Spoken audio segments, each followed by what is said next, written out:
Assalamualaikum warahmatullahi wabarakatuh. Saya Sakila Sasikirani dengan nomor induk mahasiswa 248820130004. Pada kesempatan kali ini saya akan menyampaikan hasil analisis pendekatan semiotik dengan 5 kode Roland Barthes dalam novel Khotbah di Atas Bukit karya Kunto Wijoyo. Karya sastra dapat dipahami sebagai sebuah sistem tanda yang mengandung banyak makna dan nilai budaya.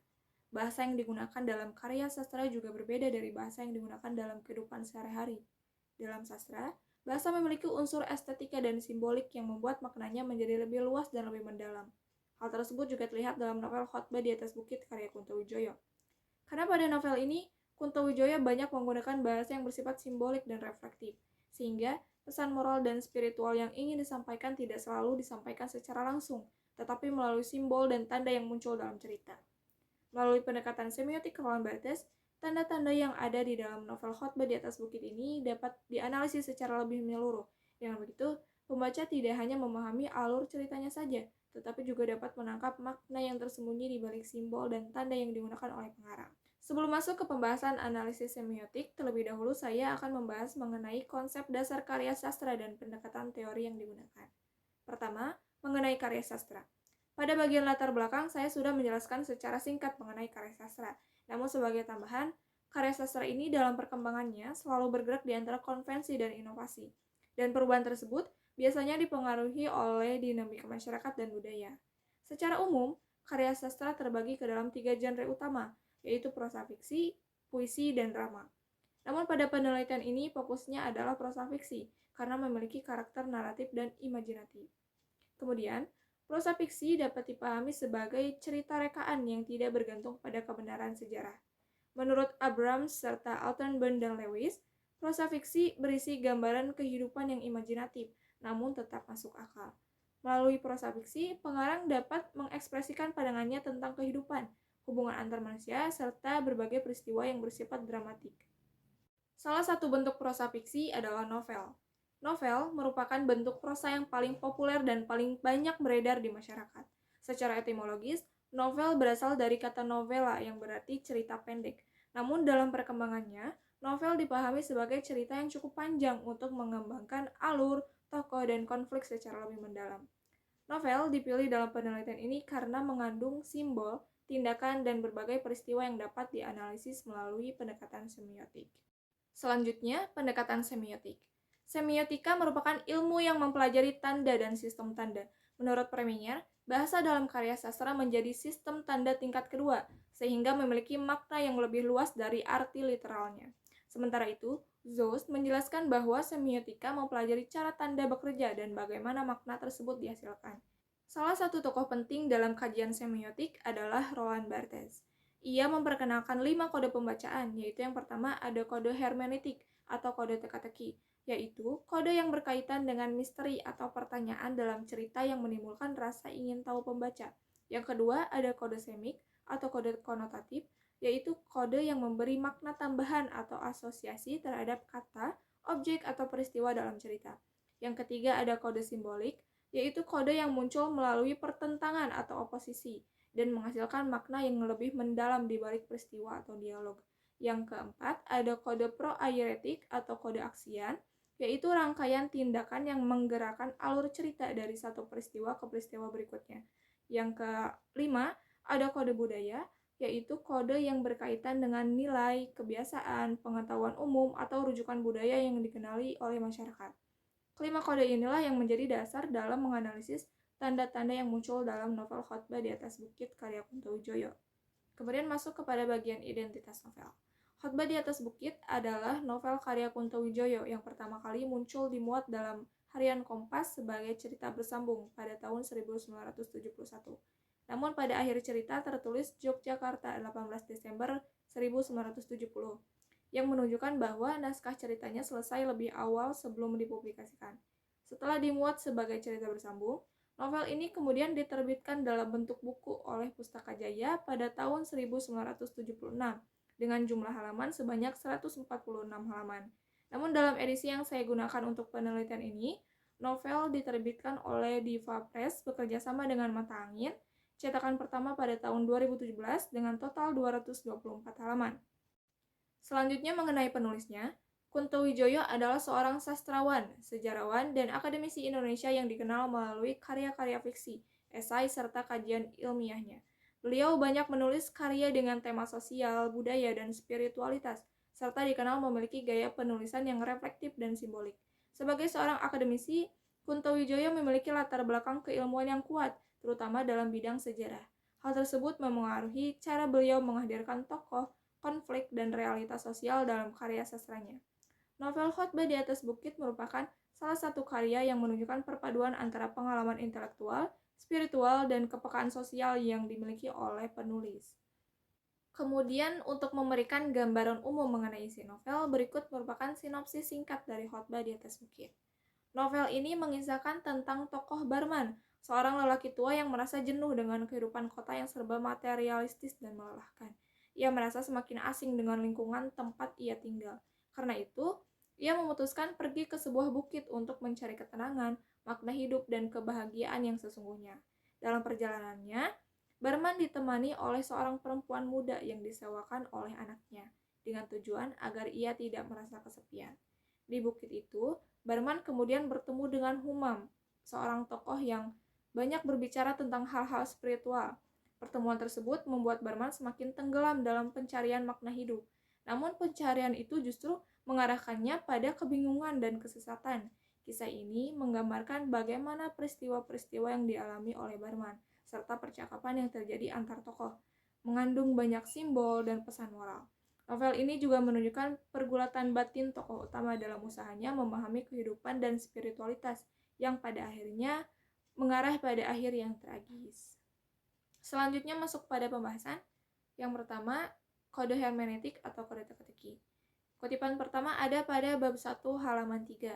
Untuk apa pergi ke gunung kalau maksudnya menghilangkan kesunyian? Ia hidup di tengah mesin-mesin cetak yang gemuruh itu, mendengarkan jerit cucu-cucunya.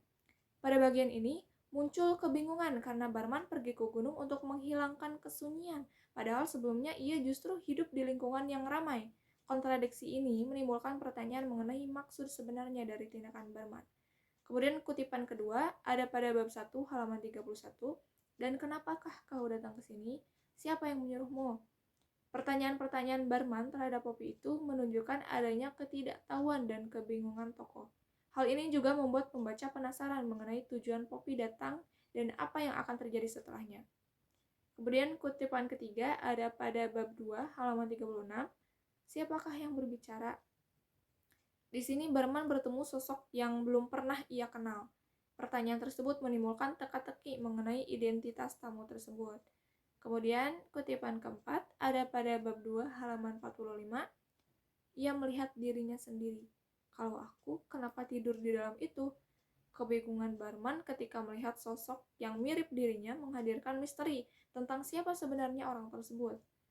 Berikutnya, kode konotatif atau kode semik. Pertama ada pada bab 1 halaman 4, terdapat kutipan darah tuanya mendidih. Secara denotatif, kata mendidih berarti panas dan bergolak. Namun dalam konteks ini, kata tersebut bermakna konotatif sebagai luapan emosi atau kemarahan yang dirasakan oleh tokoh. Kedua, ada pada bab 1 halaman 17, puncak gunung yang seperti terbakar. Gunung tersebut tidak benar-benar terbakar. Makna konotatifnya merujuk pada warna merah menyala akibat pantulan cahaya matahari saat terbenam. Ketiga, ada pada bab 1 halaman 26, aku merasa dilahirkan kembali. Secara literal tentu mustahil. Makna konotatifnya adalah bahwa Barman merasa mengalami perubahan besar dan menemukan kehidupan baru setelah berada di bukit. Keempat, ada pada bab 7 halaman 193, tempat teduh yang abadi. Istilah ini tidak dimaknai sebagai tempat yang sekedar sejuk, tetapi sebagai simbol ketenangan dan kedamaian yang merujuk pada kehidupan setelah kematian tokoh. Kelima, ada pada bab 8 halaman 206, angin malam menampar. Kata menampar di sini tidak bermakna tindakan fisik. Ini menggambarkan angin malam yang berembus kuat dan terasa seperti tamparan dingin pada kulit. Selanjutnya kode simbolik. Pertama ada pada bab 2 halaman 49, terdapat kutipan aku sangat gembira katanya, tetapi engkau membuatku sedih, ia membatin. Di sini terlihat jelas adanya pertentangan antara ucapan dan perasaan tokoh. Barman mengatakan kepada Poppy bahwa ia gembira, tetapi dalam hatinya ia justru merasa sedih. Pertentangan ini menunjukkan konflik batin yang menjadi ciri dari kode simbolik. Kedua, ada pada bab 2 halaman 61, perjalanan yang sederhana dibandingkan dengan teknik bermain ski. Frasa perjalanan yang sederhana menggambarkan hal yang biasa dan umum diketahui, sedangkan teknik bermain ski ini menunjukkan sesuatu yang lebih elit dan tidak umum. Pertentangan kedua hal ini menjadi simbol perbedaan pengalaman atau kelas sosial yang ingin ditonjolkan oleh penulis. Ketiga, ada pada bab 3 halaman 95, pergilah, tidak, jangan pergi, aku memerlukanmu. Di sini terlihat pertentangan antara menyuruh pergi dan meminta untuk tetap tinggal. Barman mengalami konflik antara ingin melepas Humam, tetapi pada saat yang sama ia sangat membutuhkan kehadirannya. Pertentangan keinginan ini merupakan bentuk kode simbolik yang memperlihatkan pergolakan perasaan tokoh. Berikutnya kode aksian atau proairetik.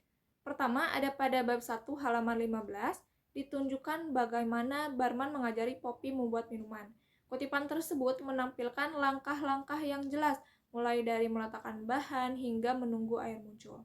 Rangkaian instruksi ini menjadi ciri kode aksian karena menunjukkan tindakan konkret yang dilakukan oleh tokoh. Kedua, pada bab 2 halaman 45, terlihat serangkaian aksi saat barman membuka pintu, masuk, melemparkan topi dan tongkatnya, hingga akhirnya terlelap di kursi panjang.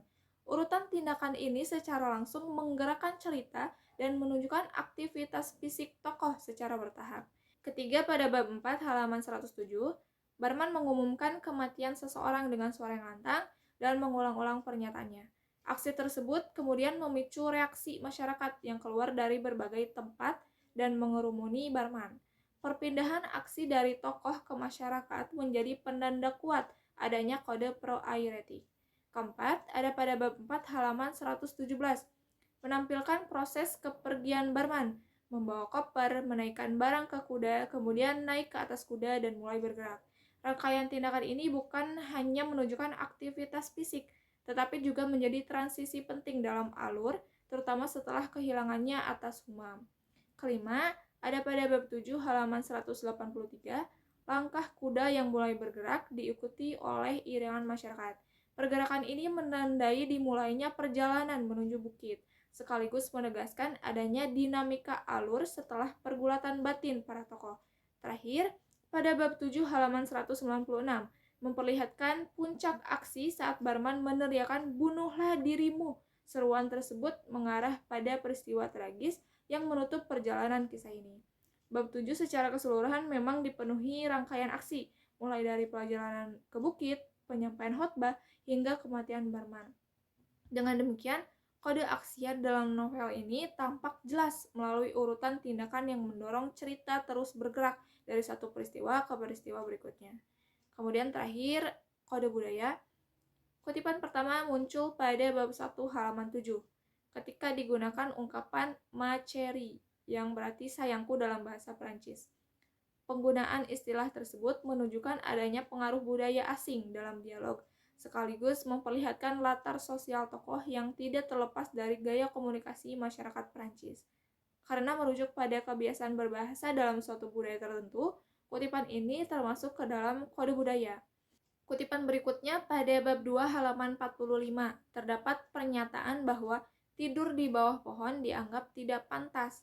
Ungkapan ini mengacu pada norma sosial yang berlaku di masyarakat, di mana tidur di luar rumah sering dipandang sebagai sesuatu yang tidak layak, berbahaya, atau mencerminkan status sosial yang rendah. Nilai-nilai inilah yang menjadikan kutipan tersebut bagian dari kode budaya. Selanjutnya pada bab 2 halaman 58, muncul pernyataan barman yang mengatakan bahwa ia tidak biasa dengan air sungai. Hal ini menandai adanya perbedaan latar budaya antara barman yang terbiasa hidup modern di kota dengan Humam yang hidup sederhana di alam. Perbedaan kebiasaan dan gaya hidup seperti ini merupakan bagian dari konstruksi budaya yang membentuk pengalaman masing-masing tokoh. Sebagai kesimpulan, hasil penelitian ini menunjukkan bahwa 5 kode semiotik Roland Barthes sangat efektif dalam membantu mengungkap makna-makna yang tersembunyi dalam novel Khotbah di Atas Bukit karya Kuntowijoyo. Dari seluruh kutipan yang dianalisis, kode aksian atau proairetik menjadi kode yang paling dominan karena berperan langsung dalam menggerakkan alur cerita hingga mencapai puncaknya. Sementara itu, kode hermeneutik, semik, simbolik, dan budaya juga memiliki peran yang tidak kalah penting. Kode hermeneutik menghadirkan teka-teki yang menimbulkan rasa penasaran pembaca. Kode semik menambah lapisan konotasi pada kata, objek, dan peristiwa. Kode simbolik memperlihatkan pertentangan makna yang memperdalam interpretasi, dan kode budaya menegaskan nilai-nilai sosial serta kebiasaan yang melatar belakangi para tokoh. Melalui pendekatan ini, kita dapat memahami bahwa makna dalam novel tidak hanya berasal dari alur permukaannya saja, tetapi juga dari tanda-tanda, simbol, dan sistem makna yang dibangun oleh pengarang. Dengan demikian, penafsiran terhadap novel ini menjadi lebih menyeluruh dan kaya. Demikian yang dapat saya sampaikan mengenai analisis novel Khotbah di Atas Bukit melalui pendekatan semiotik Roland Barthes. Semoga penjelasan ini dapat memberikan gambaran yang lebih jelas mengenai bagaimana tanda, simbol, dan rangkaian peristiwa dalam karya sastra dapat menghadirkan makna yang lebih dalam. Terima kasih. Wassalamualaikum warahmatullahi wabarakatuh.